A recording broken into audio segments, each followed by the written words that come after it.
ప్రభువు మీతో నుండనగాక. పునీత యోహాను వ్రాసిన శుభవార్తలోని భాగము.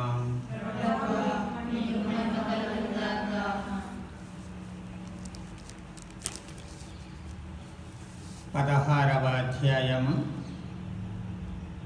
16వ వచనము నుంచి 20వ వచనము వరకు. యేసు తన శిష్యులతో ఇట్లనెను, కొంతకాలము అయిన తరువాత మీరు నన్ను చూడరు, మరి కొంతకాలము అయిన తరువాత మీరు నన్ను చూచెదరు. కనుక ఆయన శిష్యులలో కొందరు ఒకరితో ఒకరు, కొంతకాలమైన తరువాత మీరు నన్ను చూడరు, మరి కొంతకాలమైన తరువాత మీరు నన్ను చూచెదరు, ఏలయన నేను తండ్రి వద్దకు వెళ్ళుచున్నానని ఈయన చెప్పుచున్నాడు. ఇదేమి కొంతకాలము అని చెప్పుచున్నాడు, ఈయన చెప్పునదేమో మనకు తెలియటలేదు అని అనుకొనసాగిరే. వారు తన్ను ఏదో అడగదలుచుచున్నారని యేసు గ్రహించి వారితో, కొంతకాలము అయిన తరువాత మీరు నన్ను చూడరు, మరి కొంతకాలము అయిన తరువాత మీరు నన్ను చూచెదరు అని నేను చెప్పిన మాటను గురించి మీరు ఒకరినొకరు ప్రశ్నించుకొనుచున్నారు. మీరు శోకించి విలపించరు, కానీ లోకము సంతోషించను. మీరు దుఃఖించరు, కానీ మీ దుఃఖము సంతోషముగా మారునని మీతో నిశ్చయముగా చెప్పుచున్నాను. ఇది క్రీస్తు సువిశేషము.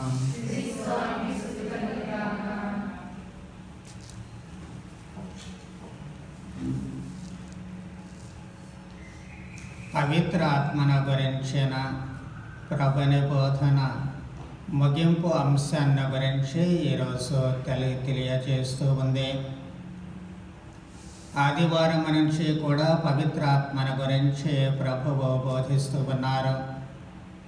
ఆదరణకర్తగా వచ్చి ఆదరిస్తారు అని, ఓదార్చడవాడుగా వచ్చి ఓదార్చడము మాత్రమే కాకుండా పాపము, నీతి, తీర్పులను గురించి బోధిస్తారు అని, ఆ బోధన తరువాత ఆయనే ఒక సాక్ష్యముగా శిష్యులను ఒక సాక్షులుగా మలుస్తారు అని, అలా మలచినటువంటి పవిత్రాత్మ అందరినీ కూడా సంపూర్ణ సత్యానికి నడిపిస్తారు అని నిన్నటి వరకు ప్రభువు బోధించిన బోధనల ద్వారా మనము ధ్యానము చేశాము. ఈరోజు ఈ బోధనలకు పరిపూర్ణత చేకూరుస్తూ ప్రభువు మరో మాట పవిత్రాత్మను గురించి చెబుతూ ఉన్నారు. ఈ పవిత్రాత్మ మరెవరో కాదు, తాను అన్నటువంటి సత్యాన్ని ఎప్పుడూ బయలుపరుస్తూ ఉన్నారు.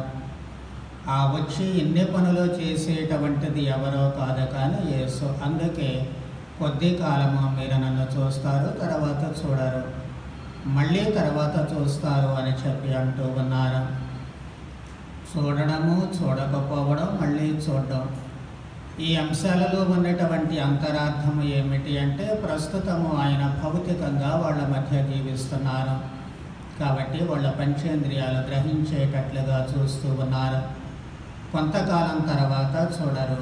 ఎందుకు అంటే తండ్రి వద్దకు వెళుతూ ఉన్నారంటే భౌతిక రూపము కనుమరుగవుతూ ఉంటుంది.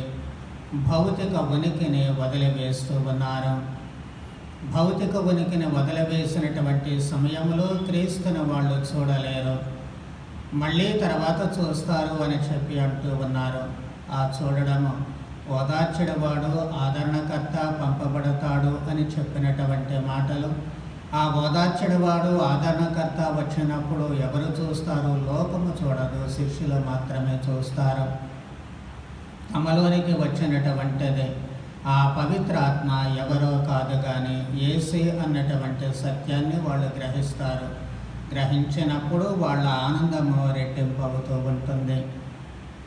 అప్పుడు అందుకే ప్రభు అంటున్నారు, నన్ను తర్వాత చూస్తారు అని చెప్పి. ఈ తర్వాత చూడడం అంటే తమలో ఉన్నటువంటి క్రీస్తును చూడగలుగుతారు, తమలో ఉన్న క్రీస్తుని అర్థం చేసుకోగలుగుతారు, తమలో ఉన్నటువంటి ఆత్మే లేక తమపైకి దిగి వచ్చినటువంటి ఆత్మే యేసు అన్నటువంటి సత్యాన్ని వాళ్ళు గ్రహించగలుగుతారు. వాస్తవానికి నిన్నటి రోజున చెప్పిన సంపూర్ణ సత్యమునకు ఆయన మిమ్ము నడిపించును అన్నటువంటి దాంట్లో ఒక భాగము కూడా ఇదే. క్రీస్తును పూర్తిగా అర్థం చేసుకోవడం, తమలో ఉన్నటువంటి క్రీస్తు వద్దకు నడిపించడం. అప్పుడు ఏమవుతూ ఉంటుంది? మీ దుఃఖము సంతోషముగా మారను. మీరు ఏడ్చినప్పుడు లోకము సంతోషిస్తుంది. అయ్యో, క్రీస్తు భౌతికంగా మన మధ్య నుంచి కనుమరుగయ్యారే అన్నటువంటి సత్యాన్ని వాళ్ళు జీర్ణించుకోలేకపోయినప్పుడు వాళ్ళు ఏడుస్తూ ఉన్నారు. వీళ్ళు ఏడవడం చూసి అందరూ నవ్వుతున్నారు. కారణం ఏమిటి అంటే, ఎప్పటి వరకు అనుకున్నదంతా అయిపోయింది, ముగింపు పలకగలిగాము అన్నటువంటి ధీమా వాళ్ళది. అందుకే వాళ్ళు సంతోషిస్తారు. కానీ మీ దుఃఖము సంతోషంగా మారుతుంది. వాళ్ళ సంతోషం దుఃఖంగా మారుతుందా లేదా అనేటువంటి దాన్ని గురించి ప్రభువు మాట్లాడడం లేదు. కానీ ఏడ్చేటువంటి మీరు, క్రీస్తు ఉనికి లేకుండా లేక నా ఉనికి లేదు అని ఏడ్చేటువంటి మీరు సంతోషిస్తారు. కారణము, మీలో ఉన్నటువంటి నన్ను మీరు చూస్తారు. మీలో ఏకము చెందినటువంటి నన్ను మీరు చూస్తారు. మీరుగా కనిపించేటువంటి మీ ఉనికి మీది కాదు, కానీ నాది అన్నటువంటి సత్యాన్ని మీరు గ్రహిస్తారు. మీరు చేసేటువంటి పనులన్నీ మీవి కావు, కానీ నావి అన్నటువంటి సత్యాన్ని మీరు గుర్తిస్తారు. కాబట్టి ఏది జరిగినా, మంచి జరిగినా, చెడు జరిగినా, సంతోషం వచ్చినా, కష్టం వచ్చినా అది నాకు జరుగుతుంది అన్నటువంటి సత్యాన్ని మీరు గుర్తించినప్పుడు మీరు వాస్తవానికి దేనికి బాధపడరు.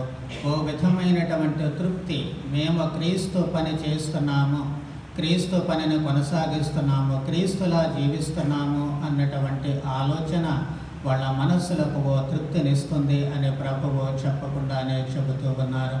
అందుకే చాలాసార్లు మనం అపోస్తల కార్యాల్లో చూస్తూ ఉన్నాము.